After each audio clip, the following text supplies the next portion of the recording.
शिव कथा कह रही है। जिस पवित्र धरा पर स्वयं देवता भी आने को तरसते हो, ऐसी धरा पर आप और हम बैठकर शिव महापुराण की कथा का लाभ ले रहे हैं।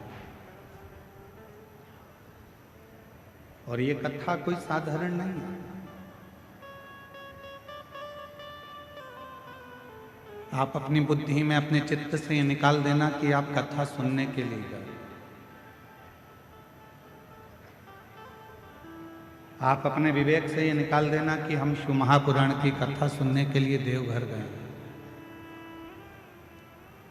आप अपने विवेक में ये रखना कि हम देवघर में कथा सुनने के लिए नहीं, हम देवघर में अपने पिता से अपने मन की बात करने के लिए इस भूमि पर आ रहे हैं।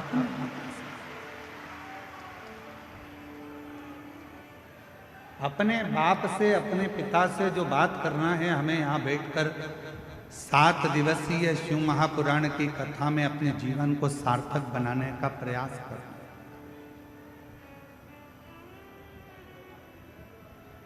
और इन 7 दिन में हम बाबा से अपने मन की बात कैसे कह सकते हैं और अपना दिल की बात बाबा से कहकर अपनी झोली कैसे भर सकते हैं, यह आपको सीखना।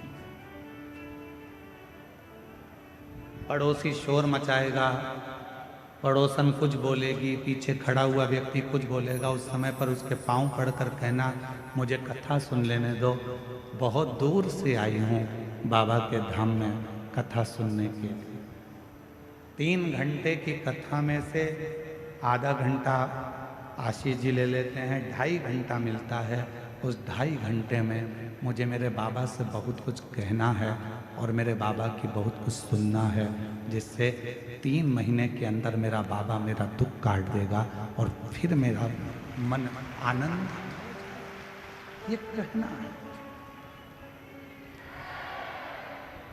और यहाँ कथा केवल शिव की नहीं होगी,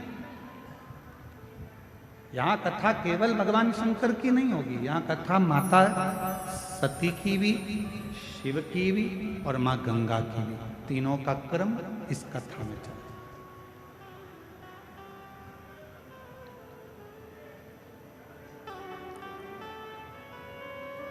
अरे भाई,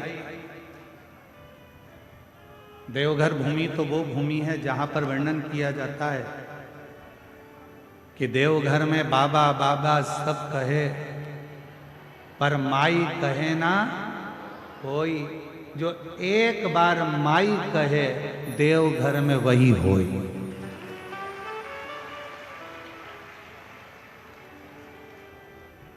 सारे ज्योतिर्लिंगों का दर्शन करिएगा, वहां पर जब पूजन होती है तो सीधे शंकर जी के ऊपर जल चढ़ाया जाता है, शिव जी के ऊपर बेलपत्र चढ़ाई जाती है, शिव जी के ऊपर दूध चढ़ाया जाता है, शिव जी के ऊपर पंचामृत चढ़ाया जाता है, शिव जी के ऊपर दही, शहद, घृत, शक्कर सब शिव जी पे चढ़ाई जाती है। केवल बाबा देवघर की भूमि ऐसी है कि शंकर जी पे चढ़ने से पहले जो जलाधारी है, जहाँ माँ सती विराजमान है, सती माता का हृदय विराजमान है, उस जगह पर पहले चढ़ाया जाता है, उसके बाद बाबा देवाधिदेव महादेव को चढ़ाया जाता है, फिर शिव जी को चढ़ाया।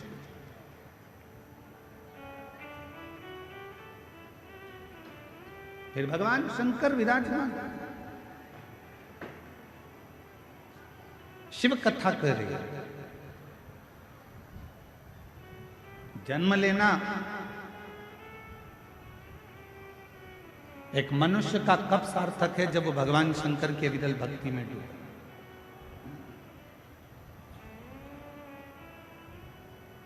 देवराज नाम का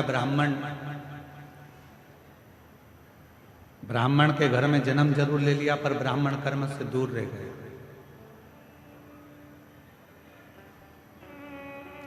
आपका जन्म लेना तब सार्थक है जब आप जन्म लेने के बाद आप भगवान की अविरल भक्ति में लगे।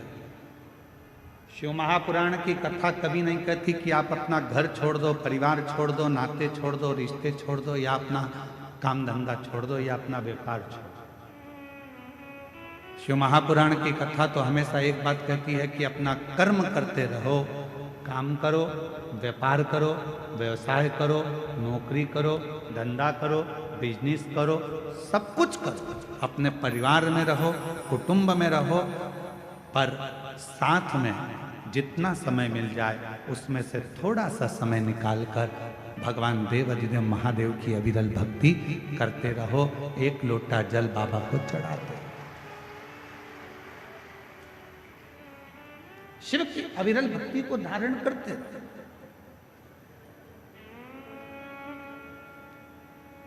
बाबा देव अधिदेव महादेव की अविरल भक्ति को धारण करते।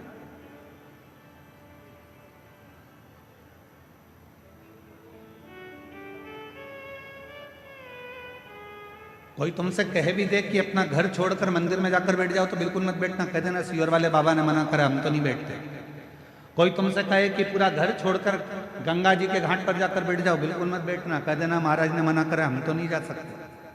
कोई कहे कि तुम बैरागी बन जाओ, कोई कहे तुम सन्यासी बन जाओ, कोई कहे तुम तपस्वी बन जाओ, कोई कहे कि तुम साधक बन जाओ, कह देना हमारे बस की बात नहीं है, क्योंकि हम कलिकाल में जन्म लिए हैं। और इस कलिकाल में हम अगर घर के अंदर रहकर भी भगवान का यदि मुख से 2 क्षण में भी श्री शिवाय नमस्तुभ्यं कह लेंगे तो हमारी मुक्ति निश्चित है। ये शिव महापुराण की कथा, हमारा मोक्ष निश्चित है।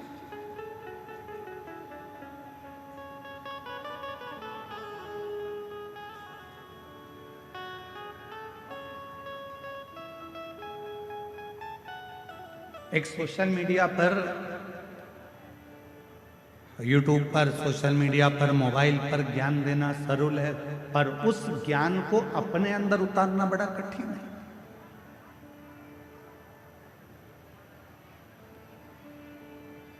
स्वयं की जिंदगी में उतारना बड़ा कठिन है।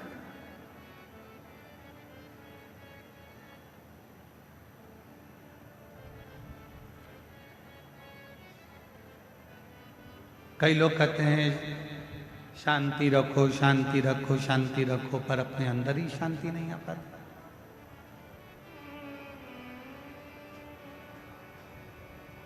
अब यहाँ इतने कथा सुनने के लिए मेरी जीजियां, मेरे जीजा, मेरी बेटियां, बेटा, मेरी माताएं, मेरे बुजुर्ग माता पिता इस पवित्र कथा में आए हैं।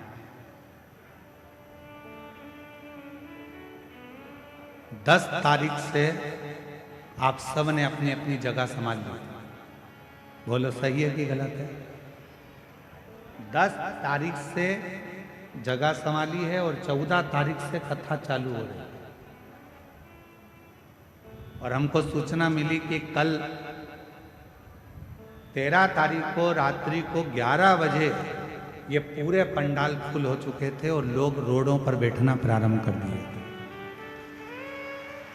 देखा नहीं? किसके लिए आए हो? सियोर वाले महाराज के लिए नहीं।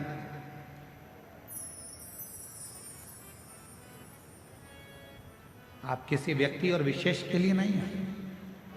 आप आए हो शंकर भगवान को अपने मन की बात कहने के लिए और शिव जी का वर प्राप्त करने के लिए। सियोर वाला महाराज आपको कुछ नहीं देगा। आप गलतफहमी में मत रहना कि सियोर वाला महाराज आपको कुछ दे देगा, कुछ नहीं। हमारी सामर्थ्यता नहीं है कि हम दे सकें, पर मेरे देवघर वाले बाबा की इतनी सामर्थ्यता है कि दुनिया का सारा सुख आपको दे सके। मेरे भोले बाबा की वो सामर्थ्यता है कि कोई आया खाली नहीं गए।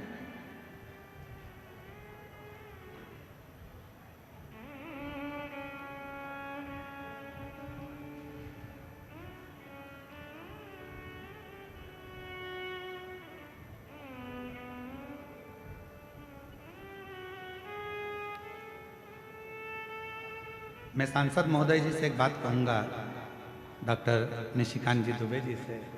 दुबे जी, यहाँ एक जमशेदपुर की जीजी खड़ी है, ये खड़ी है, ये जमशेदपुर में कथा करा अकेली, और इन्होंने कहा गुरुजी हमारे जमशेदपुर में हम कथा तो करा लेंगे पर इतने लाखों भक्तों का हम भोजन नहीं करा पाएंगे। हमने इन दीदी से कहा कि तुम वेद बाबा देव घर जाओ और वहां पे पीला चावल देकर वहां का एक चावल उठाकर ले आना और एक बेलपत्री लाकर एक छोटा सा टेंट लगाकर वहां रख देना। तुम ना हलवाई करना, ना तुम अनाज रखना, बाबा देवघर वाला आएगा और पूरा भंडारा कर कर जाएगा। और पूछो उनसे, सांसद जी ये दीदी ने एक छोटा सा टेंट लगाया, माना हलवाई करा भोजन बनाने वाला और ना भंडारे की तैयारी करी, बस लिख दिया भोजनशाला। और कोई बाहर से एक टीम आई 15 लोगों की हलवाई गिरी करने के लिए, ना जाने कहां से आई थी और कहां से गाड़ी भरा भरा कर चावल आता गया, अन्न आता गया और भंडारा चालू हो गया और कथा चलती रही। आज तक इस बहन को भी नहीं मालूम कि भोजन किसने बनाया था। आज तक इस बहन को भी नहीं मालूम कि भोजन लाया कौन था, अन्न कौन लाया, सामान कौन लाया, चूल्हा किसने जलाया, भट्टी कौन ने जलाई, किसने मिठाई बनाई, किसने चावल बनाया, किसने भाजी बनाई, किसी को नहीं मालूम। अब ये बहन एक दिन सीओर आकर बोली कि गुरुजी वहाँ भोजन बनाने के लिए क्या आपकी टीम आई थी? हमने कहा नहीं, हमारा बाबा आया था और वो बनाकर गया और सब ने। यहाँ किसी की सामर्थ्यता नहीं है।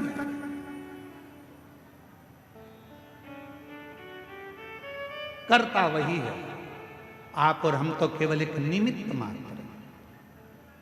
और ये हमारी और आपकी केवल एक निमित्तता है। आज हमारे सांसद जी जब आए तो उन्होंने एक ही बात की, गुरुजी हम बाबा की आज्ञा से, देवघर वाले बाबा की आज्ञा से कथा सुनने के लिए एक दिन के लिए हम यहाँ पहुंचे। और अभी आपने माइक पे भी कहा कि 7 दिन कथा चलेगी, मैं कहीं पर भी रहूंगा पर कथा वहां पर रहकर सुनूंगा। अर्थात आप वहां पर रहकर कथा नहीं, हमारे देवघर वाले बाबा आपके साथ रहकर शिव महापुराण की कथा को श्रवण करें। शिव तत्व शंकर की ओघड़ रानी की कृपा, ये पुण्यता अपने जीवन। और मेरी झारखंड की दीदियों, मेरे बिहार की जीजियों, मेरे आसपास के सभी जीजा जीजियों, मेरी बेटियों, मेरी माताओं, मेरे बुजुर्ग माता पिता, याद रखना शंकर भगवान को जरूर आपने 2-2 लोटा जल चढ़ाया होगा, इसलिए शिव महापुराण की कथा यहां पहुंच गई है। ये पुण्य ही आपका। और यजमान परिवारों, तुम्हारे 4 लोटा जल दोनों हाथों से चढ़ाया है, इसलिए बाबा ने यह कृपा कर। और मैंने तेरे ही भरोसे बाबा, तेरे ही भरोसे हवा में उड़ती जावागी बाबा, डोर तो छड़ीना में कटनी जावागी। भोले मैं तेरी पतंग, शंभो मैं तेरी पतंग, हवा में उड़ती जावागी बाबा, डोर तो चढ़ीना में कटी जावागी। इस कथा के सुंदर आनंद में अपने मन को, चित्त को हृदय से लगाने का प्रयास करें। देवराज नाम का ब्राह्मण, ब्राह्मण कुल में जन्म लेकर भी ब्राह्मण कर्म नहीं करता।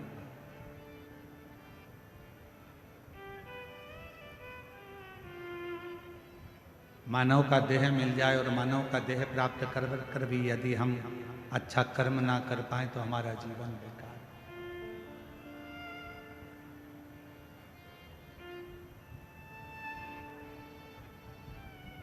प्राप्त तो हो गया मानव का शरीर, पर वो शरीर तो मिल गया, पर वो शरीर का सदुपयोग तो करें हम।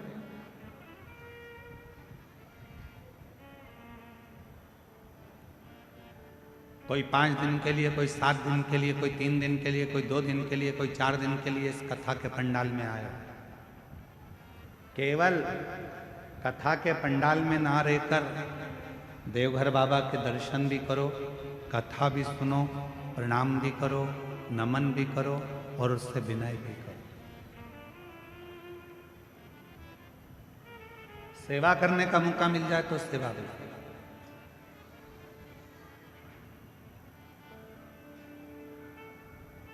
जैसा समय मिले उसके अनुसार कार्य करो। क्या देगा बाबा, कितना देगा बाबा, ये उसके ऊपर निर्भर करता है। किसी के यहां काम करते हो तो वो कुछ दे ना दे पर कुछ ना कुछ कचौड़ी दे देगा, समोसा दे देगा, पानी दे देगा, कुछ ना कुछ देता है। उसी तरह कोई कोई तनख्वाह भी देता है। और देवघर में आए हो और अगर आप इस कथा के पंडाल में या आए हुए शिव भक्तों की सेवा करते हो तो मेरा बाबा तुमको भी कुछ ना कुछ तनख्वाह में देगा जरूर, खाली नहीं देगा। देख, देवराज ब्राह्मण अपने परिवार का भरण पोषण करता है, वहां तक तो ठीक है कि उसके परिवार में सब कुछ है। पत्नी भी है, बच्चे भी हैं, माता पिता भी, सब कुछ देवराज नाम के ब्राह्मण के घर में सब कुछ।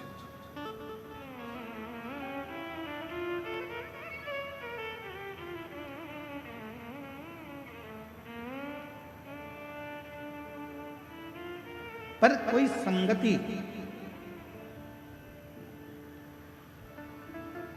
एक संगत, अच्छे की संगत मिल गई तो जिंदगी बना देती है और बेकार की संगत मिल गई तो जिंदगी बिगाड़ देती है। एक हमारे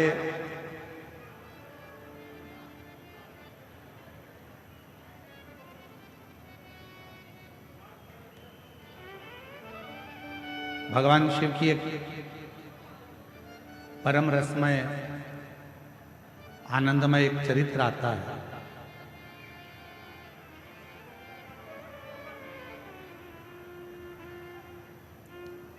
जम्मू कश्मीर में, जम्मू से लगभग 130 किलोमीटर की दूरी पर एक महादेव का मंदिर है जिसका नाम है सुध महादेव। कौन सा महादेव है? जम के बोलो, सुध महादेव। आवाज नहीं आई, फिर से बोलो, सुध महादेव। जम्मू से लगभग 130 किलोमीटर की दूरी पर विराजमान है सुध महादेव, जम्मू कश्मीर। ये संगत के महादेव, जरा ध्यान दीजिएगा। इस कथा को हम क्यों सुना रहे हैं? क्योंकि संगति का असर क्या होता है। और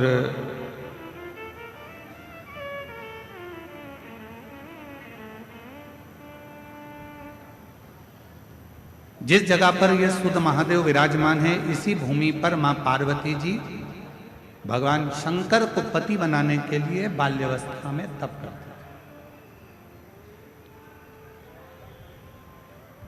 अम्मा जगत जननी अम्बा जगदम्बा की तपस्या वहां चलती रहती है।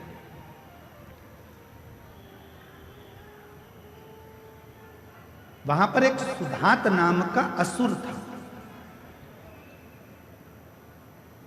और वो सुधात नाम का जो असुर था, जब मां जगत जननी तप करती थी तो सुधात उस स्थान पर आता था और मां जगत जननी के तप का दर्शन करता था।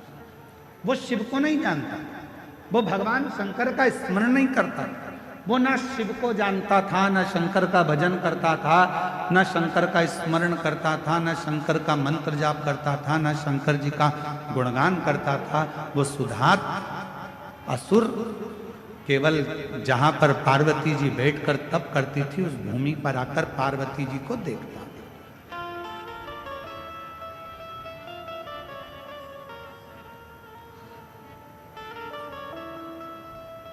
मां जगत जननी अपनी बाल्यावस्था में शिव भक्ति में लगी, भगवान शंकर की अविरल भक्ति धारण कर रहे हैं।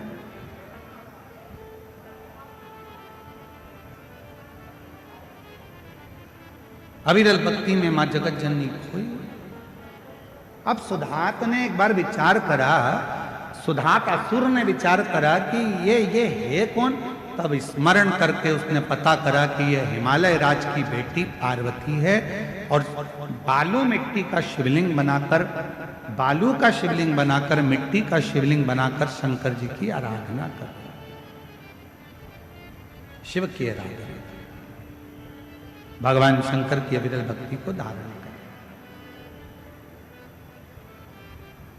पार्वती जी को नहीं मालूम कि मुझे कौन देखता है, पार्वती जी तो अपने भजन में लीन रहती हैं, शिव की भक्ति में डूबी रहती हैं। श्री शिवाय नमस्तुभ्यं, श्री शिवाय नमस्तुभ्यं, श्री शिवाय नमस्तुभ्यं, श्री शिवाय नमस्तुभ्यं। पार्वती जी अपनी अलमस्ती में भगवान की आराधना कर, उन्हें नहीं मालूम। जो कथा सुनने के लिए आता है वो ये नहीं देखता कि मैं आगे बैठा हूं कि पीछे बैठा हूं कि राइट में बैठा हूं कि लेफ्ट में बैठा हूं। उसका तो एक ही तत्व है कि कहीं पर बस माइक की आवाज आ जाए, कहीं पर भी बैठकर मैं कथा सुनूंगा, मेरे कानों में अगर ये शिव महापुराण की कथा अंदर चली गई और जिस जमीन पर बैठकर मैं कथा सुनूंगा, जब आरती हो जाएगी, आरती होने के बाद जब मैं उठूंगा, उस जमीन की रज को, मिट्टी को जब मैं अपने मस्तक से या मेरे शरीर में जो दुख है, तकलीफ है, वहां लगाऊंगा, तो वो सोच कर जाता है कि मेरा दुख उस समय पर समाप्त तो होगा ही, ये निश्चित है। और कोई पूछे कि सियोर वाला महाराज बोलता है कि जहां कथा बैठकर सुन रहे हो, उठोगे, आरती होने के बाद जब वहां से जाओगे, वहां की मिट्टी को अपने मस्तक चढ़ा कर जाना या उस मिट्टी को नमन कर कर जाना, ये कहां लिखा? तो इस सुधात असुर की कथा में, मां जगत जननी की कथा में, सुत महादेव की कथा में इसका वर्णन आता है। स्कंद पुराण में भी इसका वर्णन, स्कंद पुराण में भी सुत महादेव का वर्णन आता है। और जब भी आप जम्मू कश्मीर घूमने के लिए जाएं,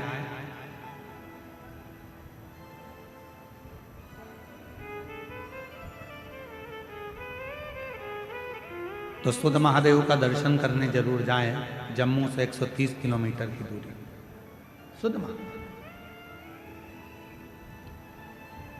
संगत का असर किसको कहते हैं? जहां बैठकर आप भगवान शंकर के विरल भक्ति को धारण कर रहे हो, जहां बैठकर भगवान शंकर का मंत्र जाप कर रहे हो, जहां बैठकर शिव नाम ले रहे हो, जहां बैठकर भगवान शंकर का गुणगान कर रहे हो, उस मिट्टी की मूलता कितनी है? उस मिट्टी की एक पत्र है, अच्छा है।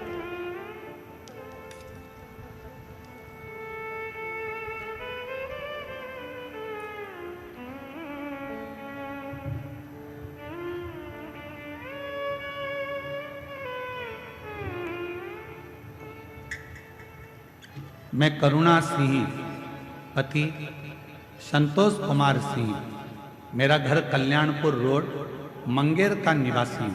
पत्र को एलईडी पर पढ़ाएंगे, आस्था चैनल पर भी पत्र चलेगा। यहाँ की टीवी से कर रहे हो। मैं करुणा सिंह, पति संतोष कुमार सिंह, मेरा घर कल्याणपुर रोड, मंगेर का निवासी हूँ। गुरुजी, भोले बाबा का मैं क्या बखान करूं, उनकी महिमा का अपरंपार। कहीं बैठी हों तो हाथ हिला सकती हैं। करुणा सिंह, पति संतोष कुमार सिंह, मेरा घर कल्याणपुर रोड, मंगेर का निवासी है। कहीं बैठे हों तो हाथ हिला सकते हैं। आप ही हैं? ऐसा एक बार हाथ हिला। हाँ जी, आ जाइए। एक बेलपत्र ले जाना, आ जाओ। धीरे धीरे आइए साइड से। भोले बाबा की महिमा का मैं क्या गुणगान करूं गुरुदेव? किसी के कहने पर टीवी के पास बैठकर 5 साल से शिव पुराण की कथा सुन रही हूं, और 2 कथा पंडाल में जाकर सुनी। एक खगड़िया, दूसरा मधेपुरा के पंडाल में कथा सुनी। गुरुदेव, बाबा से केवल एक ही चीज के लिए जाती थी कि मेरी बेटी बहुत मेहनत कर रही है, उसका गवर्नमेंट जॉब लग जाए। जितने जितने महाराजों को पत्रिका दिखाई, सबने मना कर दिया था कि इसकी सरकारी नौकरी नहीं लगेगी, इसके भाग्य में नौकरी नहीं है। तब मैंने कथा के 5 कथा जब टीवी पर सुनी तो ऐसा सुना कि पंडाल में बैठकर जो मांगा जाता है बाबा उसको देता है। तो मैंने भी विचार करा कि कथा के पंडाल में बेटी के साथ बैठकर कथा सुनूंगी और वहां की मिट्टी को सिर चढ़ाकर विनय करूंगी, और बेटी और हम कथा के पंडाल में बैठकर निवेदन करें। आपने कथा में कहा था कि अपनी मेहनत को 4 गुना बढ़ाओ, इतना परिश्रम करो कि रात दिन एक कर दो, और फिर आखिरी में शहद बेलपत्र लगाकर शिव को चढ़ाकर चले जाओ। बाबा लाज जरूर रखता है, और वही हुआ। आज बाबा की कृपा से पंडाल में कथा सुनने का फल क्या मिलता है, आज मेरी बेटी का बिहार पुलिस में सिलेक्शन हो गया। मैं बाबा को यहाँ नमन करने के लिए आया। 9 मई 2025 की मेरिट लिस्ट में बाबा ने निकाला, मेरी बेटी का मैं फोटो भी लगा रही हूँ साथ में। शिव की कृपा किसको है, शंकर की उदारता किसको है, शिव तत्व किसको है। और जो जैसी भावना लाया वो ऐसा ही फल पाया, नहीं खालियों से लौटाया, वो मन ही मन हर्षाया, और कर दिया माला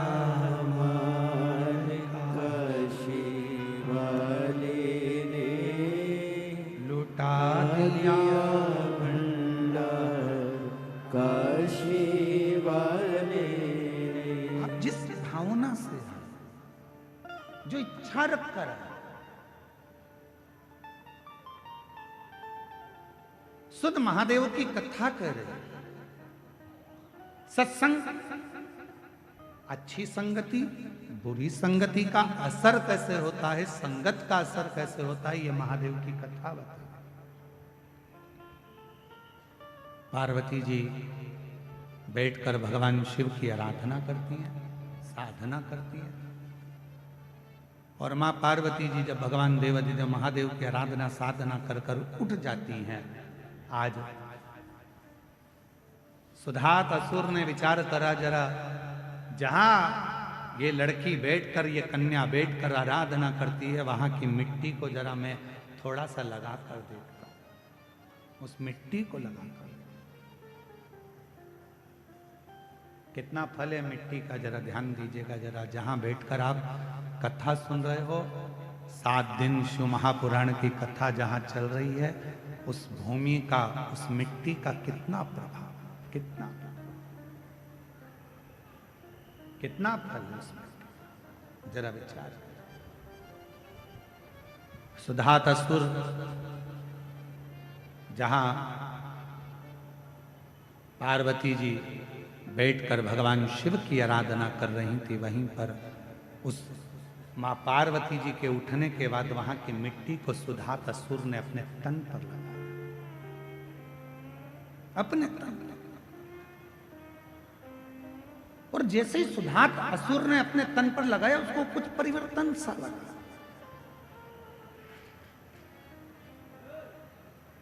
उसके जीवन में उसको परिवर्तन सा लगा।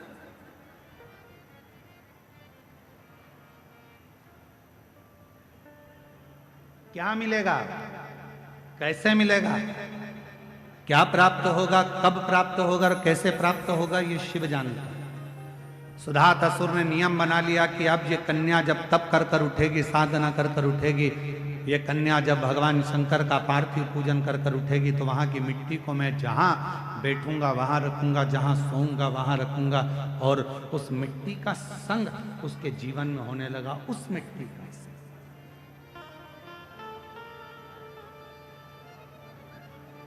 वो मिट्टी उसके संगति को बदलने लगी। संगत का असर किसको कहते हैं? एक लोटा जल जिसके घर से निकल कर जाता है शिवालय तक, आपके घर के नजदीक में जो शंकर जी का मंदिर है, आपके घर के नजदीक में जो शंकर का शिवालय है, आपके घर के नजदीक में जो शंकर का मंदिर है, देव अधिदेव महादेव का मंदिर है, अपने घर का जल शंकर के मंदिर में ले जाकर चढ़ाओ। अपने घर का जल शिव के मंदिर में ले जाकर चढ़ाओ। पहले आप लोग मंदिर का जल उठाकर मंदिर में चढ़ाते थे, पर अब दुनिया के लोगों को मालूम पड़ गया कि अपने घर की दशा यदि महादेव को बताना है तो जैसे सुदामा चावल लेकर कृष्ण जी के पास गए थे, उसी तरह आप भी अपने घर का जल लेकर शंकर जी के पास जाओगे तो वो जल से तुम्हारा कल जरूर बदलेगा। बोल बम का नारा है, सारी समस्या का हल श्री शिवाय। तो वो जल तुम्हारा कल जरूर बदलेगा। आप अपने नजदीक के शिवालय तक, शंकर के मंदिर तक, भगवान शंकर की चौखट तक जब एक लोटा जल चढ़ाने के लिए जाओगे, शंकर के मंदिर में अपने घर का जल लेकर जाओगे, वो जल जो तुम्हारे घर में रखा हुआ है, वो जल शिव महापुराण की कथा कहती है। जब हम मंदिर में जाते हैं तो पंडित जी से कहते हैं, पंडित जी चरणामत दे दीजिए। चरणामत क्यों मांगते हैं? क्योंकि मंदिर का जो जल है, आरती, पूजन, अर्चन, भजन, कीर्तन का तरंग उस जल में चली जाती है। वो जल जब हमारे अंदर जाता है तो हमें अविरल भक्ति प्रदान करता है, एक अलग से शक्ति प्रदान करता है। इसलिए हम पंडित जी से कहते हैं, पंडित जी जल दे दीजिए, चरणामृत दे दीजिए। पंडित जी जल देते हैं, हम उस चरणामृत को पीते हैं, वो जल हमें प्राप्त होता है, हम चरणामृत पीते, जल पीते। तो आखिर लोग पूछते हैं, महाराज जी एक लोटा जल सारी समस्या का हल, ये कैसे हो सकता है? उसका एक कारण है, मंदिर में रखे हुए जल को जब ब्राह्मण देवता पंडित जी हमारे हाथ में चरणामत जान कर देते हैं, उस जल को हम पीते हैं तो हमारी अकाल मृत्यु जैसे टलती है, अकाल मृत्यु का हरण हो जाता है। उसी तरह जब हमारे घर में मटके में, हंडे में, पानी की टंकी में जो पानी भरा रहता है, जल भरा रहता है, और हम एक लोटा जल उसमें से भर कर लेकर जाते हैं, तो दिन भर हमारे घर में जो चर्चा होती है, दिन भर हमारे घर में जो तकलीफें होती है, दिन भर हमारे भीतर जो दुख तकलीफ होती है, हमारे मन की बात हमारे घर के पानी के हंडे में, तरंगों में चली जाती है। और जब हम लोटा भरकर जल शिव को चढ़ाते हैं तो शंकर जी हमारे उस जल से समझ जाते हैं कि इसको तकलीफ कितनी है, और बाबा दुख मिटाना प्रारंभ कर देते हैं। बाबा कष्ट मिटाना प्रारंभ कर देते हैं। इसको दुख कितना है, तकलीफ कितनी है, कष्ट कितना। और शंभु शरणे पड़ी मांगू घड़ी रे घड़ी दुख काटो दया करी दर्शन आपो। ओ शंभु शरण पड़ी बोलो बोलो घड़ी रे घड़ी दुख काटो दया करी दर्शन आपो। कई लोग पूछते हैं, एक लोटा जल सारी समस्या का हल, एक लोटे जल से समस्या कैसे मिट सकती है, एक लोटे जल से दुख कैसे मिट सकता है, एक लोटे जल से तकलीफ कैसे मिट सकती है। हम निवेदन करेंगे, एक लोटा जल चढ़ाकर देखिए। जब आप चढ़ाना प्रारंभ करेंगे और पूर्ण विश्वास भरोसे के साथ देव अधिदेव महादेव को जब एक लोटा जल चढ़ाएंगे, निश्चित है जो घर में रखा जल है, उस जल में आपके विचार, आपकी सोच, आपका मन उस जल में गया होता है। क्या घर में चल रहा है, वो जल में तरंगे पड़ी होती हैं, और वो जल जब शिव जी को चढ़ता है तो मेरा बाबा आपके धीरे धीरे दुख हरना प्रारंभ कर देता है, तकलीफ हरना प्रारंभ कर देता है। दुख हरता है,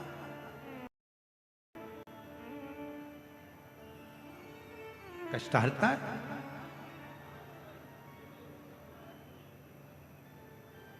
सुधात नाम का असुर जहां पार्वती जी जहाँ माँ जगत जननी जगदम्बा अम्बा माँ पार्वती जी जहाँ बैठकर तप करती थी, वहां की मिट्टी को वो अपने तन पर धारण कर। सुधात असुर। अब लोग कहते हैं मिट्टी से ऐसा हो सकता है क्या? दुख मिट सकता है क्या? तकलीफ मिट सकती है? क्यों नहीं? क्यों नहीं मिट सकता? एक असुर जो देवताओं को परेशान कर रहा है, एक असुर जो गंधर्वों को परेशान कर रहा है, एक असुर जो अप्सराओं को परेशान कर रहा है, एक असुर जो सबको कष्ट दे रहा है, और केवल मां जगत जननी के उठने के बाद उस मिट्टी को वो अपने तन पर धारण कर लेता है, तो उसकी जिंदगी में इतना बदलाव हो जाता है कि वो शंकर की भक्ति की ओर जुड़ता चले जाता है। जुड़ कितना फल है। जिस घर में से एक लोटा जल देवाधिदेव महादेव को चढ़ाने के लिए निकलता है, घर के अंदर से एक लोटा जल निकलकर जब शंकर के मंदिर में जाता है, उसी समय पर 3 दोष उसके घर के समाप्त हो जाते हैं। पहले नंबर का, घर के अंदर से जल गया तो वास्तु दोष समाप्त हो गया। दूसरे नंबर पर घर के रसोई घर में मटके में हंडे में टंकी में से जल गया तो पितृदोष शांत हो गया। और तीसरे नंबर पर घर के अंदर से जब हम जल लेकर निकलते हैं, अपना दरवाजे से बाहर निकलते हैं शिव को जल चढ़ाने के लिए, तो काल सर्प दोष समाप्त हो जाता है। ये 3 दोष उसी क्षण समाप्त हो, ये 3 दोष उसी पल समाप्त हो जाते हैं। ये 3 दोष अपने आप उसी क्षण समाप्त हो जाते हैं। कोई तुमसे कहते कि तेरे घर में वास्तु दोष है, तुम्हारी ये बाथरूम गलत बनी है, सीढ़ियां गलत बनी है, छत गड़बड़ हो गई, सीढ़ियां गड़बड़ हो गई, ये गड़बड़ हो गया, वो गड़बड़ हो गया। लोग कह दे तुमसे कि तुम ये गड़बड़ है, वो गड़बड़ है, वो गड़बड़ है, उससे कह देना सारा गड़बड़ भले हो, पर मुझे पूर्ण भरोसा है जब एक लोटा जल लेकर मैं शंकर जी के मंदिर में जाऊंगी तो सारे दोष अपने आप मिटते चले जाएंगे।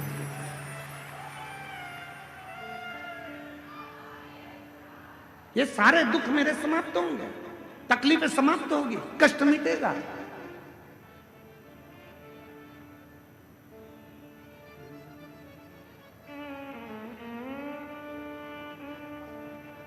वो दुख समाप्त होगा, वो कष्ट मिटेगा, वो तकलीफ मिटेगी। जब हम जाएंगे भगवान की शरणागति में, शिव के चरणों की ओर, भगवान शंकर की आ जाओ शरणागति की ओर, तो वो दुख मिटेगा। भगवान शंकर उस कष्ट को मिटाएंगे।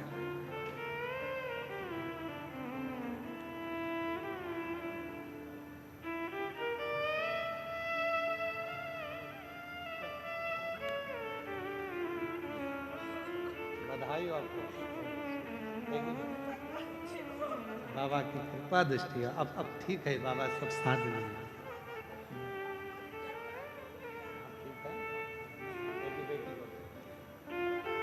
एक बार जोरदार ताली बजाओ। बेटी की सरकारी नौकरी लगी है। पति का पांव की हड्डियां चूर चूर हो गई थी, डॉक्टर ने ऑपरेशन का भी मना कर दिया था कि ये पांव कभी ठीक नहीं होगा, पर देवाधिदेव महादेव की कृपा से आज चलकर यहां तक आए हैं। एक बार जोरदार ताली बजाकर साथ। शिव तत्व शंभु क्या नहीं कर सकता। आप शिव से एक संबंध जोड़ने का प्रयास करिए। शिव से, भगवान देवाधिदेव महादेव से एक संबंध जोड़ने का प्रयास।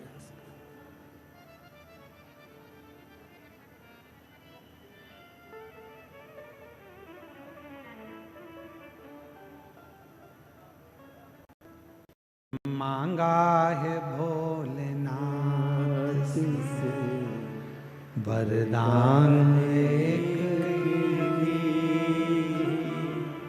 मांगा है भोलेनाथ से वरदान एक ही, तेरी कृपा बनी रहे जब तक है जिंदगी, तेरी कृपा बनी रहे जब तक है जिंदगी, मांगा है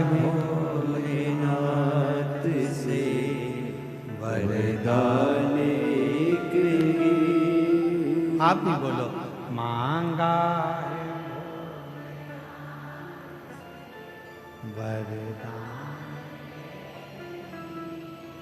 तेरी कृपा बनी रहे जब तक है जिंदगी, तेरी कृपा बनी रहे जब तक है जिंदगी। मांगा है भोलेनाथ से वरदान की, मांगा है भोलेनाथ से वरदान की। संसार सागर में जब तक रहूं तेरी कृपा बनी रहे। मेरे जीवन के सारे दुख, सारी तकलीफ, सारा कष्ट, सारी बीमारी सब तू है, सब।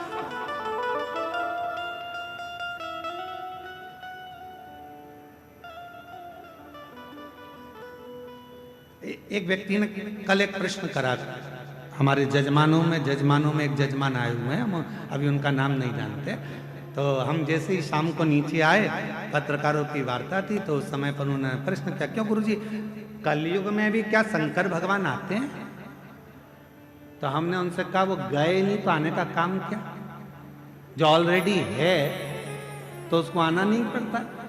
तो कल उन्होंने एक प्रश्न छेड़ दिया, तो हमारे मन में आया कि उनके मन में कहीं बात ना रह जाए, तो हम उनको एक बात कहेंगे, देखो कलयुग में शिव कैसे आते हैं। झांसी के पास में मौरानीपुर है, चतुर्वेदी जी तुम्हारी झांसी के पास में मौरानीपुर है। हम कभी नहीं गए वहां, और जब नेमी सारण जा रहे थे तो तुम्हारी झांसी से निकल कर गए थे, तो अन्न जरूर पाया था तुम्हारे यहाँ का हो। तो झांसी के पास में मौरानीपुर है। हमने कल्याण में ये पढ़ा है, कल्याण के अंक में हम आपको उस कल्याण अंक का नंबर भी देंगे कि कौन से अंक में हमने पढ़ा। कल्याण में हमने ये पढ़ा, गीता प्रेस गोरखपुर के, कि मौरानीपुर में, झांसी के पास मौरानीपुर है, मौरानीपुर में एक नारायण नाम का एक व्यक्ति ने उस लेख को कल्याण के अंक में लिखवाया। उसमें वर्णन किया कि मेरे दादाजी अनाज का काम करते थे, और दादाजी अनाज का काम करते थे, और मेरे दादाजी मौरानीपुर से अनाज लेते थे और उस अनाज को लेकर हाथरस में बेचने के लिए जाते। हाथरस में उनका एक दादाजी का मित्र बन गया था जिसका नाम था हीरालाल। और हीरालाल के ना तो पत्नी थी ना बेटा था, परिवार के लोग केवल उससे काम कराते थे। वो कमाई का एक स्रोत बन चुका था, अवस्था ढलती जा रही थी, परिवार के लोगों ने उसको पूछना बंद कर दिया था।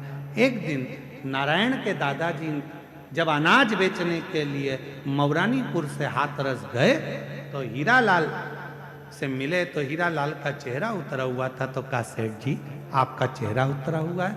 हाँ, मेरा कोई है नहीं, बहुत तकलीफ है। मेरे रिश्तेदार भोजन भी देते हैं तो ताना सुनाते हैं, धन के मीत हैं सारे, करूं क्या?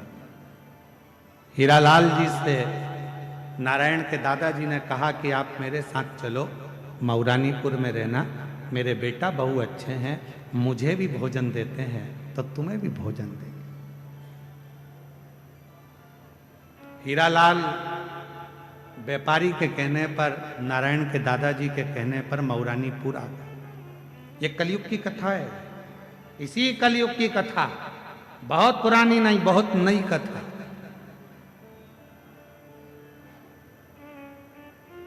हजारों वर्ष पुरानी नहीं है, 500 वर्ष पुरानी नहीं है। ये कथा मात्र 300 वर्ष पुरानी मात्र। हीरालाल को लेकर आ गए, हीरालाल अपना सामान ले आया, पैसे ले आया, उसको बहुत सम्मान देने लगे। हीरालाल उसको लोग सब घर के जितने भी परिवार के लोग थे, दादाजी दादाजी दादाजी दादाजी कहते और उसको सम्मान। हीरालाल के पास में जो पैसा था, आधे पैसे का तो हीरालाल ने नारायण की माता जी के जेवर बनवा दिए और आधे पैसे का हीरा लाल ने एक मंदिर बनवा दिया शंकर जी का, क्योंकि वो शिव की आराधना करता था, शंकर का उपासक था, शिव भक्ति करता। अब एक दिन अवस्था चलते चलते चलते चलते हीरा लाल की आंखें चली गई और हीरा लाल को दिखना बंद हो गया। घर के लोगों ने कहा, दादाजी प्रयागराज में मेला भराया है माघ का, आप नहीं चलोगे? दादाजी बोले, मेरी आंख से तो दिखता नहीं है, मुझे तो एक काम करो, शंकर जी के मंदिर में छोड़ दो, मैं शिव जी को लोटा भर के जल चढ़ाता रहूंगा, तुम आ जाना और फिर मुझको भोजन दे देना, सुबह जाओगे रात को तो आ ही जाओगे प्रयाग से, ठीक? नारायण के माता पिता दादा सब चल दिए प्रयागराज। प्रयागराज से आते आते उनको याद आया, दद्दा तो शंकर के मंदिर में बैठे होंगे, भूखे होंगे, चलो जल्दी नारायण जाओ दद्दा का हाथ पकड़ कर लाओ। नारायण दद्दा का हाथ पकड़ने के लिए जैसे ही जा रहे थे, दद्दा को देखा नारायण ने कि दद्दा की आंखों पर एक पट्टी बंधी हुई है, आंखों पर पट्टी है। नारायण ने पूछा, दद्दा तुम्हारी आंखों पर पट्टी कैसे आई? दद्दा ने कहा, लाला शंकर जी के मंदिर से मैं आ रहा था, तब एक व्यक्ति सामने आकर खड़ा हो गया, मैं उसको देखा तो नहीं क्योंकि मेरी आंखें नहीं थी, दिखता नहीं था। वो मुझसे कह रहा था, बब्बा कहां से आ रहे हो? मैंने कहा, शंकर जी के मंदिर से दर्शन कर कर आ रहा हूं। वो बहुत तेज हंसा, हंसकर उसने कहा, दद्दा तुम्हें दिखता तो है नहीं, फिर शंकर जी के मंदिर में क्यों गए? दद्दा कहते हैं कि मैंने उस व्यक्ति से कहा कि मुझे नहीं दिखता तो क्या हुआ, मेरे महादेव को 3-3 आंखों से दिखता, तो मेरे बाबा को तो दिखता। दद्दा तुम्हारी आंखें नहीं है? नहीं। दद्दा तुम्हारी आंखों का इलाज करवाया? हाँ, सारे डॉक्टरों को दिखाया पर आराम नहीं लगा, सबने कह दिया तुम्हारी आंखें कभी नहीं आएगी। इतने में उस व्यक्ति ने कहा, दद्दा मैं बहुत बड़ा वेद हूं, तुम कहो तो तुम्हारी आंखों का इलाज कर सकता हूं, पर उसमें इलाज करने में लगभग 5 दिन लगेंगे। मैं तुम्हारी आंखों पर आज थोड़ा सा मल्लम लगाकर पट्टी बांध देता हूं और 5वें दिन मैं तुम्हारी आंख को खोलकर उसका ऑपरेशन करवा दूंगा, अगर तुम चाहो तो। दद्दा कहने लगे, अच्छी बात है, लगा दो मल्लम। मल्लम लगाया, पट्टी बांधी। नारायण बेटा उस व्यक्ति ने पट्टी बांधकर चले गया, अब वो 5 दिन बाद आएगा, पट्टी खोलेगा, ऑपरेशन करवाएगा, जब तक बंधी रखना। नारायण ने हाथ पकड़ा, दद्दा को ले गए अपने घर। 5 दिन निकल गए, पट्टी बांधने वाला नहीं आया। 6 दिन निकल गए, पट्टी बांधने वाला नहीं आया। 9 दिन निकल गए, पट्टी बांधने वाला नहीं आया। 10वें दिन तो दद्दा को गुस्सा आ गया, ना जाने कौन मुझे पगला बना गया, आंख में बांध गया पट्टी, पहले से तो नहीं थी आंख, ऊपर से बांधी पट्टी, अब इसको कब तक बांधे फिरूं? आज तो पट्टी खोल कर रहूंगा। और दद्दा ने दोनों हाथों से शंकर के मंदिर में बैठकर जो पट्टी खोली तो दद्दा की आंखों से शिवलिंग का दिखना प्रारंभ हो गया। दद्दा की आंख से शंकर का स्वरूप दिख रहा था। बेटा नारायण जल्दी आ, अरे मेरे मित्र को ला, मेरी आंखों से दिखना प्रारंभ हो गया। दद्दा आप तो कह रहे थे, पट्टी बांधने वाले ने कहा है कि 5 दिन बाद आएगा, पट्टी खोलेगा, डॉक्टर के यहाँ लेकर जाकर ऑपरेशन कराएगा, तब तुम्हारी आंखों से दिखेगा। मुझे नहीं मालूम वो पट्टी बांधने वाला कौन था, मुझे नहीं मालूम मल्लम लगाने वाला कौन था, मुझे नहीं मालूम मेरी बुझी हुई रोशनी को दिखाने वाला कौन था, मैं नहीं जानता, मैं नहीं पहचानता। कौन जानता? मेरी जीजियों, मेरे जीजाओं, मेरी बेटियों, बेटाओं, मेरी माताओं, मेरे बुजुर्ग माता पिता तुल्य आप विराजमान हो। आपसे निवेदन करता हूं, यह मत सोचना कि आप कथा में आए हो, यह मत सोचना कि आप शिव महापुराण की कथा में पहुंचे हो, यह मत सोचना कि बाबा के देवघर में आप आए हो। आप किसी के घर में जाकर बता दो, नहीं जा सकते। पड़ोसी के घर में घुसकर बता दो, नहीं घुस सकते। जब तक पड़ोसी की आज्ञा ना हो तब तक तुम पड़ोसी के घर में नहीं जाते। मेहमान के घर की आज्ञा ना हो तब तक मेहमान के घर में नहीं जाते। उसी तरह देवघर में भगवान शंकर का घर है, उसकी आज्ञा के बिना तुम देवघर भी नहीं आ सकते। शिव की आज्ञा के बिना देवघर में पांव नहीं रख सकते। अगर देवघर की भूमि पर आए हो, शिव महापुराण की कथा सुन रहे हो, शंकर जी की कथा का रसतत्व ग्रहण कर रहे हो, तो ये तुम्हारी सामर्थ्यता नहीं, मेरे देवघर वाले ने अपना डमरू बजाया होगा और तुम्हें इशारा कर कर झाला देकर बुलाया होगा, तब तुम यहां शिव महापुराण की कथा सुनने के लिए बैठे हो। और किसी के घर में जाते हो तो खाली हाथ वापिस नहीं भेजता। शादी में जाओगे तो लिफाफा जैसे तुम देते हो तो वो विदाई में तुमको रिटर्न गिफ्ट देता है। साड़ी देगा, कपड़ा देगा, मिठाई का डब्बा देगा। बोलो देता है कि नहीं देता? मौसी के घर शादी में गए, भले तुमने दुल्हन को कुछ दिया, दूल्हे को कुछ दिया, पर मौसी के यहाँ से जाओगे तो कुछ तो देगा ना। अरे बोलो तो समझ देगा ना मौसी। मामा के जाओगे तो मामा जी देंगे, दादा दादी। ससुराल जाओगे तो ससुराल वाले देंगे, मायके जाओगे तो मायके वाले देंगे। कुछ ना कुछ विदाई में दिया जाता है। तो तुम देवघर की भूमि पर आए हो, तैयारी कर कर रखना, मेरा बाबा भी बिना विदाई के तुम्हें भेजेगा ना। वो नहीं भेजने वाला, वो साधारण नहीं है, वो शंभु साधारण नहीं है, वो भेजेगा। आए हो, पहुंचे हो, यहां साधारणता में नहीं पहुंचे।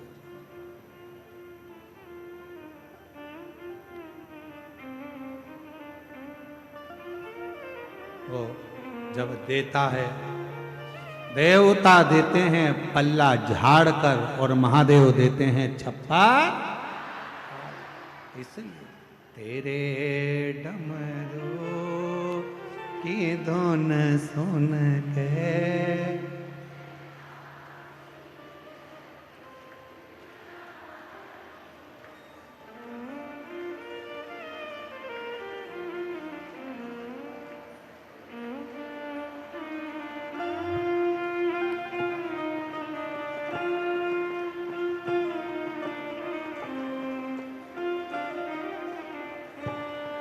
तेरे डमरू की धुन सुन के मैं काशी नगरिया हूँ। तेरे डमरू की धुन सुन के मैं काशी नगरिया हूँ।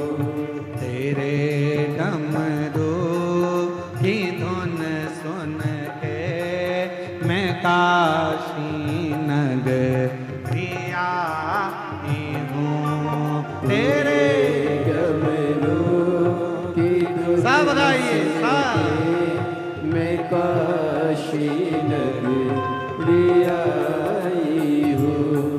मैं काशी नगरिया हूँ। मैं देवघर नगरिया हूँ। मैं काशी नगरिया हूँ। मैं देवघर नगरिया हूँ। मैं काशी नगरिया हूँ। मैं देवघर नगरिया हूँ। मैं काशी नगरिया हूँ। मैं देवघर नगरिया हूँ।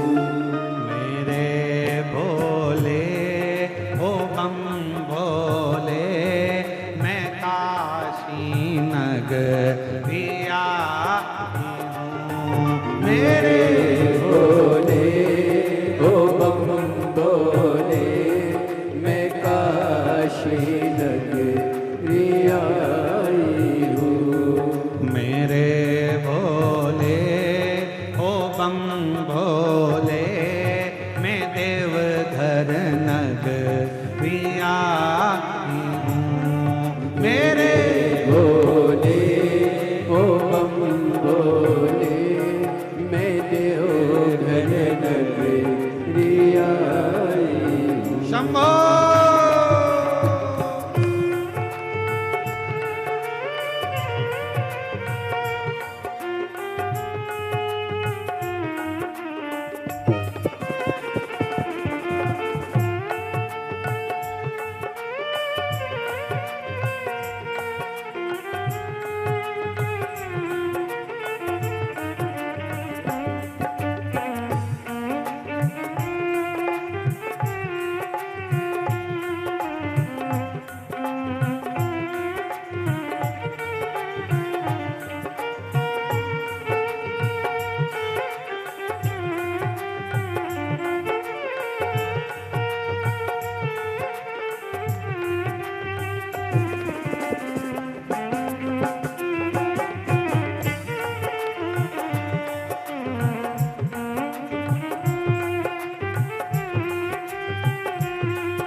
सुना है हमने ओ भोले, तेरी काशी में गंगा है। सुना है हमने ओ भोले, तेरी काशी में गंगा है। सुना है हमने ओ भोले, तेरी काशी में गंगा है। सुना है हमने ओ भोले, तेरी काशी में गंगा है। उसी गंगा को नहाने को मैं काशी नगरी आई हूँ। उसी गंगा को नहाने को मैं काशी नगरी आई हूँ। मेरे भोले ओ बम भोले, मैं देवघर नगरी आई हूँ। मेरे भोले ओ बम भोले, मैं देवघर नगरी आई हूँ।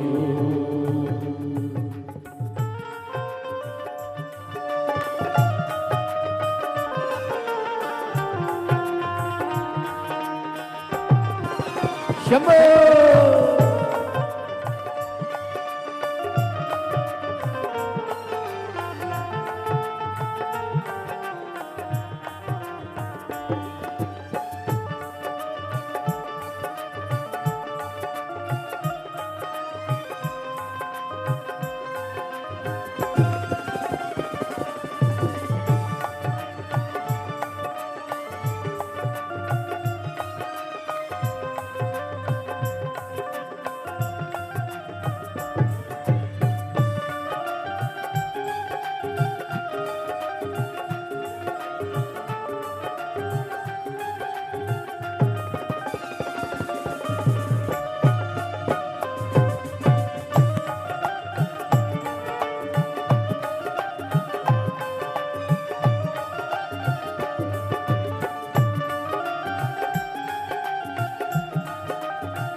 सुना है हमने ओ भोले तेरी काशी में मुक्ति है।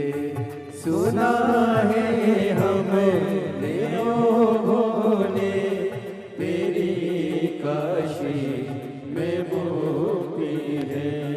सुना है हमने ओ भोले तेरी काशी में मुक्ति है। सुना है हमने ओ भोले तेरी काशी में मुक्ति है। उसी मुक्ति को पाने को मैं काशी नगरी आई हूँ। उसी मुक्ति को पाने को मैं काशी नगरी आई हूँ। मेरे भोले ओ बम भोले मैं देवघर नगरी आई हूँ। मेरे भोले ओ बम भोले मैं देवघर नगरी आई हूँ।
राधे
सुना है हमने ओ भोले तेरी काशी में गौरा है।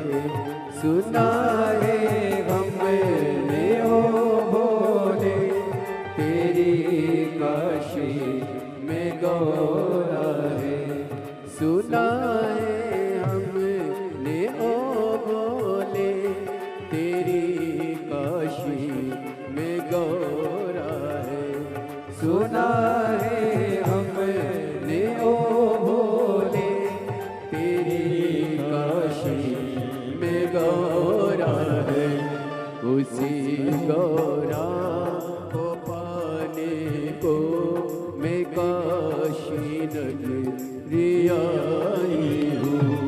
उसी गौरा को पाने को मैं काशी नगरी आई हूँ। मेरे भोले ओ बम भोले मैं काशी नगरी आई हूँ। मेरे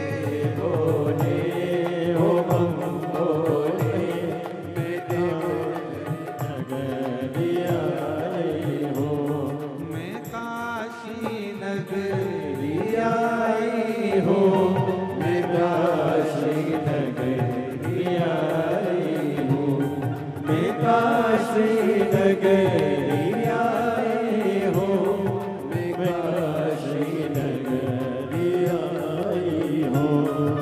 मेरे भोले हो भोले, मैं काशी नगरी आई हो। मेरे भोले हो भोले, मैं काशी नगरी आई हो।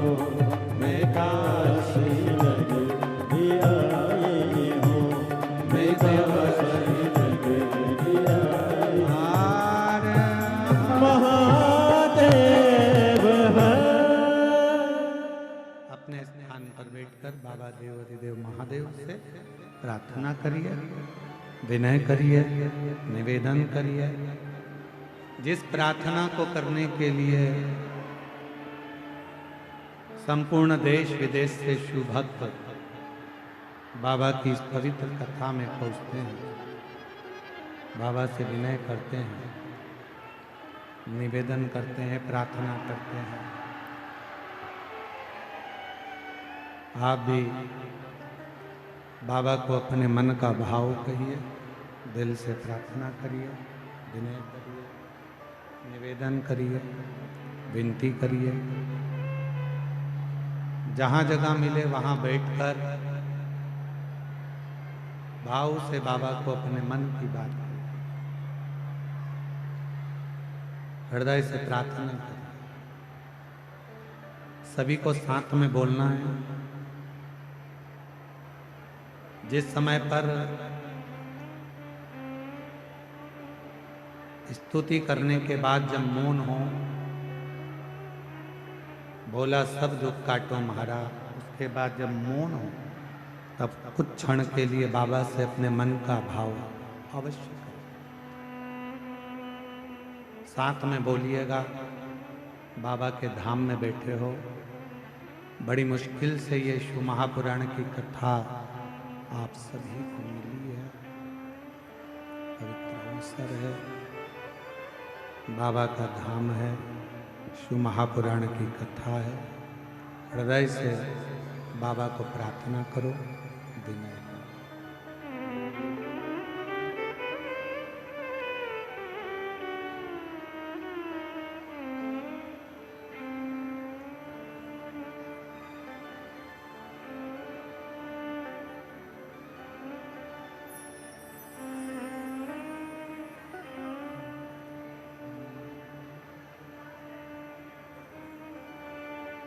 श्री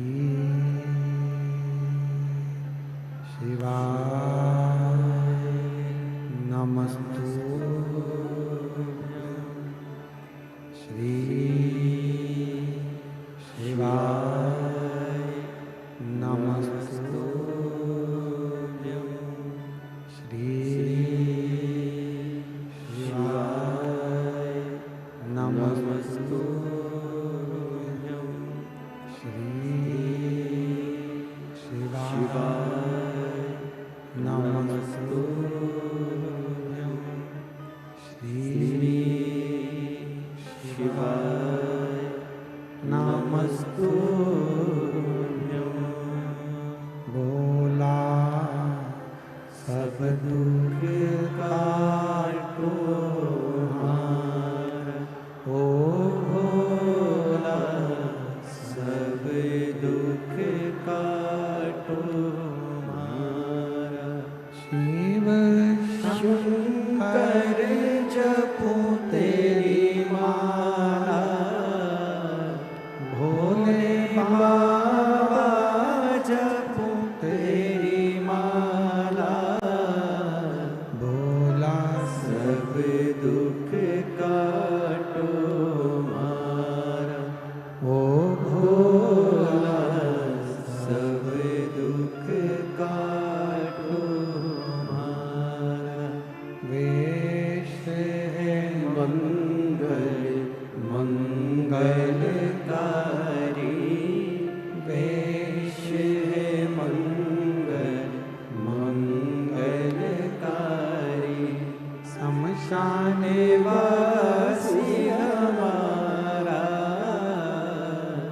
शमशान वासी हमारा ओ भोला, सब दुख काटो मारा। ओ भोला, सब दुख काटो मारा।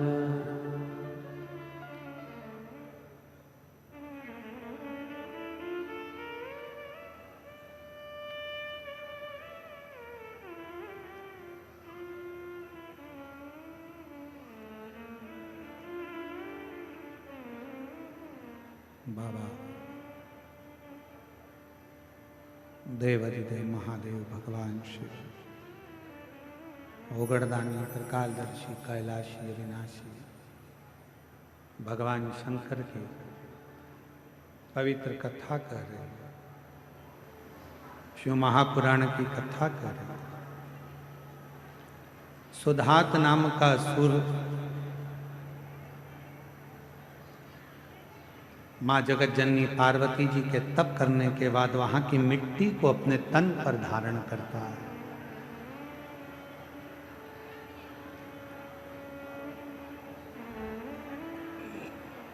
और उस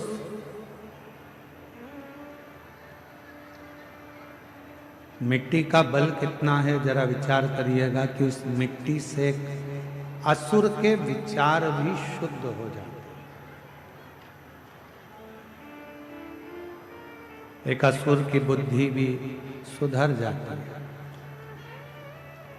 शिव महापुराण की कथा कहती है, आप जिस भूमि पर बैठकर भगवान की मंत्र साधना जप कर रहे हैं, आरती के बाद जब आप वहां से उठेंगे, उस मिट्टी को प्रणाम करें, नमन करो, बाबा को अपने मन का भाव करें। क्या ना दे,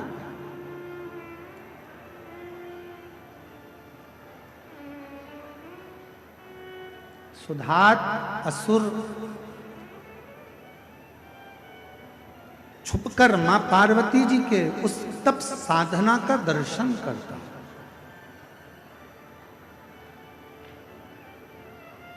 शिव की अविरल भक्ति का दर्शन करता। कभी कभी प्रयास करा करो, जब एकांत में कोई शंकर का शिवलिंग मिले, एकांत में अगर कहीं आप कहीं जा रहे हो और एकांत में शिव का शिवलिंग मिले, तो उस शिवलिंग का,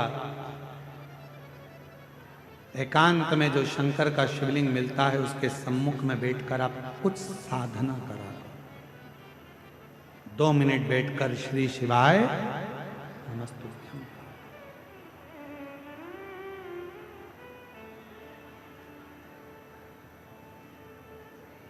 कभी मिल जाए एकांतेश्वर महादेव, जैसे जिस नारी का गर्भ अवस्था में अगर मालूम पड़े, किसी नारी का गर्भ में गांठ आ जाती है, या बच्चादानी में खराबी हो जाती है, या गर्भाशय उसका खराब हो जाता है, या गर्भ में बच्चादानी में गांठ पड़ जाती है, या कहीं छाती में, चेस्ट में गांठ पड़ जाती है, तो प्रयास करा,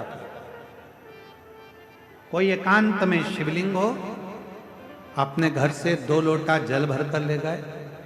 जब घर से लोटा भरकर जल लेकर जाओ तो घड़े पर घड़ा रखो, अर्थात जैसे एक घड़ा है, उस घड़े पर दूसरा, मतलब एक लोटे पर दूसरा लोटा भरकर लेकर जाना। 5 दुर्वा, 5 बेलपत्र, 5 चावल के दाने, 5 कनेर के पुष्प, जो एकांत में शिवलिंग होता है वहां लेकर जाना चाहिए। पहले बाबा को, जो तुमने 2 कलश जल लिया है, उस 2 कलश को, 2 लोटे को एक के ऊपर एक रखकर, अपना हाथ रखकर बाबा को अपने मन की कामना कर कर कि बाबा, मेरे ये गर्भाशय में, मेरी बच्चादानी में या मेरे शरीर में गांठ पड़ गई है, बाबा इसको समाप्त कर दो। विनय कर कर, निवेदन कर कर कुंदकेश्वर महादेव का नाम लेकर एकांतेश्वर महादेव पर दोनों जल की धार एक साथ चढ़ा और बाद में जो दुर्बा लेकर गए हो 5 वो शिव जी को चढ़ समर्पित करें, बेलपत्र भगवान शंकर को समर्पित करें, कनेर के पुष्प शिव जी को समर्पित करें। मन की कामना कर कर कनेर के पुष्प को शिवलिंग पे से उठाकर मां जगतजननी जगदम्बा अंबा का जो स्थान है, ये शिवलिंग शंकर जी का स्थान है। ये जो गोल जलाधारी होती है ये मां पार्वती जी का स्थान है। जो कनेर का पुष्प शिव जी के ऊपर चढ़ाया है उसको उठाकर 5 पुष्प को जगतजननी जगदम्बा के चारों तरफ रख दीजिए। दुर्वा को उतारकर अशोक सुंदरी वाली जगह पर रख दीजिए और बेलपत्र को अपनी हथेली में रखकर शिव जी से प्रार्थना करो कि मेरे गर्भाशय में या मेरे शरीर में यहाँ गांठ है, बाबा इसे गला लो। विनती कर कर दुर्वा को उठा लो, चावल के दाने वहीं चढ़ा के रख दो शिवलिंग के ऊपर और दुर्वा बेलपत्र लेकर घर आ जाओ। 5 दिन तक सुबह एक दुर्वा, शाम के समय बेलपत्र प्रदोष काल में चबा चबा कर खाना प्रारंभ करो।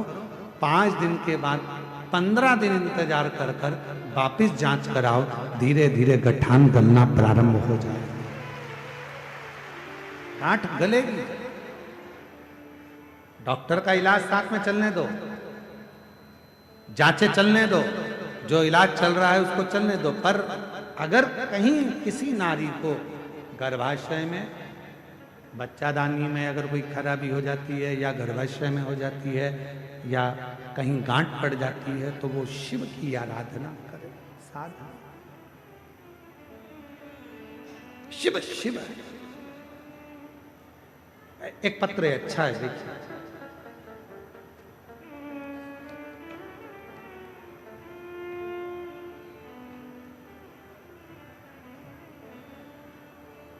मैं पिंकी देवी धनबाद की रहने वाली हूं। कहीं बैठी हो तो हाथ हिला सकती हैं। पिंकी देवी धनबाद से। कहीं बैठी हो तो हाथ हिला सकती हैं। और यदि आई हो तो एक बेलपत्र लेने के लिए आ सकती हैं। पिंकी देवी मैं धनबाद की रहने वाली हूं। पत्र को एलईडी पर आप लोग पढ़ सकते हैं। मेरी शादी 2006 में हुआ था। उसके बाद मेरी कोई संतान नहीं हुई तो मैंने इलाज करवाना शुरू किया।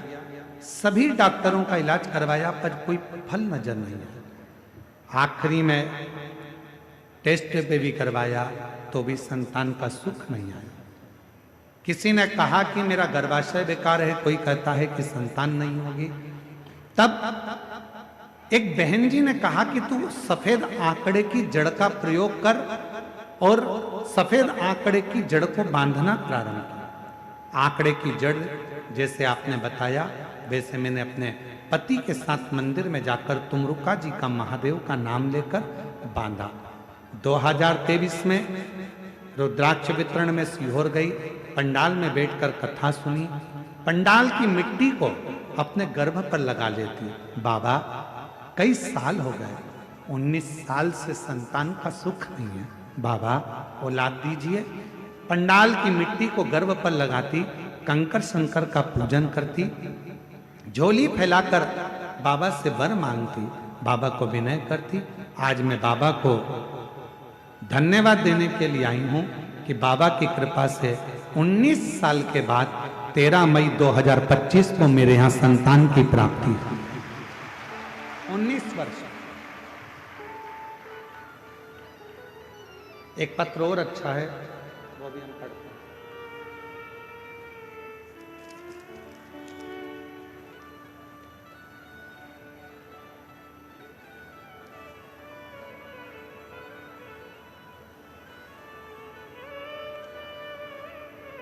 अनीता कुमारी, पति पवन कुमार, मोकामा, पटना से आए हैं। कहीं बैठे हो, पटना के रहने वाले हैं। कहीं बैठे हो तो हाथ हिला सकते हैं। अनीता कुमारी, पति पवन कुमार, मोकामा, पटना जिले की रहने वाली हूँ। कहीं बैठी हो तो बेलपत्र लेने के लिए इधर बैठे हैं। हाँ, आ जाओ माँ, आ जाओ, आ जाइए। पटना जिले से आए हैं। गुरुजी हम क्या वर्णन करें, आपकी कथा सुनते हैं, धारण करते हैं, पर परिवार के कई लोग ऐसे हैं जो विश्वास नहीं कर पाते, पर जब बाबा चमत्कार करता है तो वो भी विश्वास करते हैं। गुरुदेव, हमारी एक बहन का बेटा, उसकी अचानक तबीयत खराब हो गई तो दिल्ली के एम्स हॉस्पिटल में उसको भर्ती किया गया। भर्ती करते करते कुछ दिन निकल गए और एक दिन उसकी श्वास चलना बंद हो गई। डॉक्टर ने कह दिया अब ये नहीं है, इसकी बॉडी को ले जा सकते हो। जब मेरा बहन का लड़का मर गया, जिंदा नहीं, तो उसको ले जाने की तैयारी होने लगी। मेरी बहन के यहाँ से रोते हुए फोन आया कि मेरा एक ही लड़का था, वो मर गया। मैंने उसी समय आश्चर्य में कहा कि ऐसा हो ही नहीं सकता। तू सबसे पहले बॉडी को लेकर मत जा, एक काम कर, अगर एम्स हॉस्पिटल के पास में कहीं शंकर जी का मंदिर हो, वहां जल चढ़ा दे, एक बेलपत्री उसकी छाती पर रख दे और उसके मुंह में थोड़ा सा पानी दे दे। डॉक्टर नहीं देने देंगे, तू कह देना गंगा जल है, तू लेकर तो जा। मेरी बहन का पति दौड़कर शंकर के मंदिर में जो बिस्लेरी की बोतल थी पानी की, उसको ले जाकर शिव पर चढ़ाकर वो पानी झेल लाया और बेलपत्र लाकर उसके शरीर पर रख दिया, जिसके अंदर प्राण नहीं थे। गुरुदेव, मुख को खोलकर जल डाला और मां ने जब बहुत तेज छाती पर दबाव देकर उस बेलपत्री को दबाया, तब बेटे की एकदम श्वास आ गई और श्वास आने पर बेटा एकदम हिचकी भरने लगा। गुरुदेव, बाबा का मैं क्या गुणगान करूं, जल पिलाने से, बेलपत्र रखने से आज मेरी बहन का बेटा, जिसको मृत घोषित कर दिया था, वो जीवित है। और बाबा को नमन करने के लिए हम लोग बाबा को प्रणाम करते। और तेरी कृपा का क्या है भरोसा, कब किस पर हो जाए, जरा सी हम पर कर दो, जरा सी हम पर कर दो। तेरी कृपा का क्या है भरोसा, कब किस पर हो जाए, जरा सी हम पर। एक लाइन अच्छी लिखी है, ये बहन जी ने जो पटना से आई हैं, इन्होंने एक लाइन लिखी है कि लुटा दिया भंडार काशी वाले ने, लुटा दिया भंडार देवघर वाले ने, कर दिया माला मान काशी वाले ने, लुटा दिया भंडार काशी वाले। एक पत्र और बड़ा सुंदर है। मैं मंजू देवी, मेरा मोबाइल नंबर ये है, मैं लखीसराय की निवासी हूँ। मेरा मोबाइल नंबर ये है, कहीं बैठी हो तो हाथ हिला सकती हैं। मंजू देवी मोबाइल नंबर मेरा ये है, लखीसराय की निवासी हूँ। कहीं बैठी हो तो हाथ हिला सकती हैं, दिख रही हैं? हाँ दिखाओ, ठीक है माँ, आ जाओ माँ, आ जाइए, एक बेलपत्र ले लो। लखीसराय की निवासी हूँ। गुरुदेव, बहुत परेशान थी, मेरा बेटा का नौकरी नहीं लग रहा था। मेरी एक बेटी है जिसको 14 साल हो गए तो औलाद नहीं हो रही थी, और मेरी एक और बेटी है जिसकी कोई जॉब नौकरी नहीं थी। गुरुदेव, एक बहन जी ने कहा कि तुम शिव के मंदिर जाया करो, एक लोटा जल चढ़ाया करो, वो सियोर वाला बाबा कथा करता है, उसकी कथा सुना। तब आपकी कथा पहली बार सुना। गुरुदेव, आपकी कथा जमशेदपुर हुआ। मैं अपने एक बेटा एक बेटी को लेकर कथा पंडाल में पहुंच गई। बाबा से विनय करा, बाबा इनकी नौकरी नहीं, परेशान बहुत हो, कुछ खाने पीने का भी नहीं, बड़ी तकलीफ की जिंदगी जी रही। बाबा कुछ कृपा करो। आज बाबा को मैं धन्यवाद देने के लिए आई। मेरी बेटी जो हिम्मत हार चुकी थी, एग्जाम नहीं दे रही थी, आपकी कथा सुनने के बाद उसने एग्जाम देना प्रारंभ करा, और बाबा की कृपा से आज मेरी बेटी का सिलेक्शन भगवान शिव की कृपा से शिक्षा वर्ग में हो गया। मैं बाबा को धन्यवाद देने के लिए आया। गुरुदेव, मैं बाबा को धन्यवाद देती हूँ। मेरा बेटा आप पर भरोसा नहीं करता था। पहली बार कथा के पंडाल में बैठकर कथा सुना और बाबा की कृपा से आज मेरे बेटे का सरकारी नौकरी रेलवे में लग गई है। मैं बाबा को प्रणाम करने आई हूँ। जिन दो बेटा बेटी को लेकर कथा में आई थी, दोनों की नौकरी लग गई। और बाबा, मेरी एक बेटी जिसके यहाँ 12 साल तक संतान नहीं थी, बाबा की कृपा से उसका भी गर्भ ठहरा। मैं बाबा को प्रणाम करने के लिए यहाँ। और खाली न जाता कोई दर से तुम्हारे, खाली न जाता कोई दर से तुम्हारे। आपका बहन का बेटा दिल्ली एम्स में भर्ती था, जिसके प्राण चले गए थे, पर बाबा की कृपा से पुनः प्राण वापिस आए। एक बार जोरदार ताली। मैं भी खड़ी हो नंदी बाहे पसारे, अपने हृदय से लगा लो, गिरा जा रहा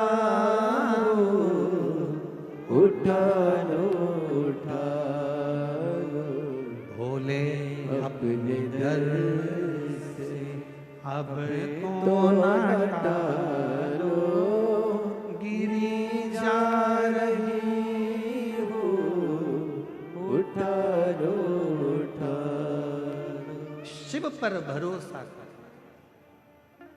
बाबा पर भरोसा कर, क्या नहीं देगा।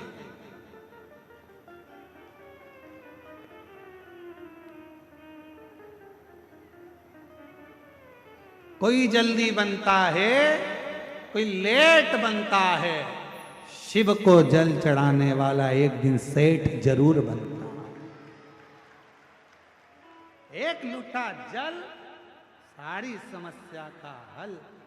शिव को अपने दिल की, उसकी रज, उसकी मिट्टी, उसका बेलपत्र, उसके तन की भस्म, ये हमारे जीवन को सुख देते हैं। सुख।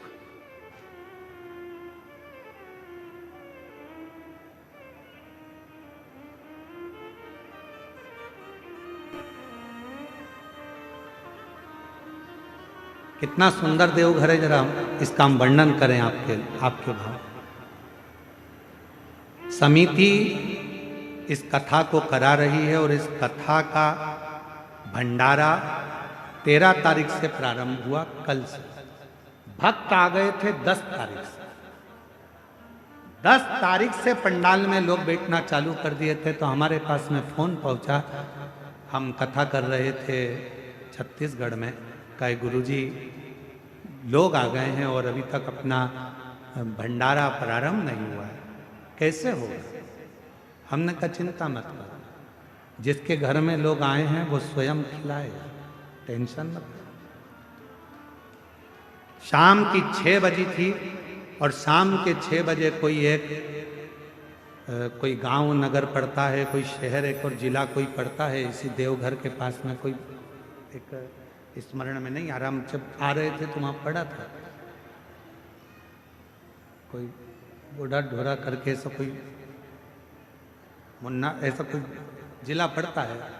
तो वहाँ से एक गाड़ी में पूड़ी और सब्जी भरकर कोई व्यक्ति आया अपनी 4 व्हीलर गाड़ी में और पूरे लोगों को खिलाकर अपनी गाड़ी लेकर वापस चले गए। फिर फोन पहुंचा, गुरुजी आज का भोजन तो ना जाने बाबा ने किसको भेज दिया था, वो कराकर चले गया।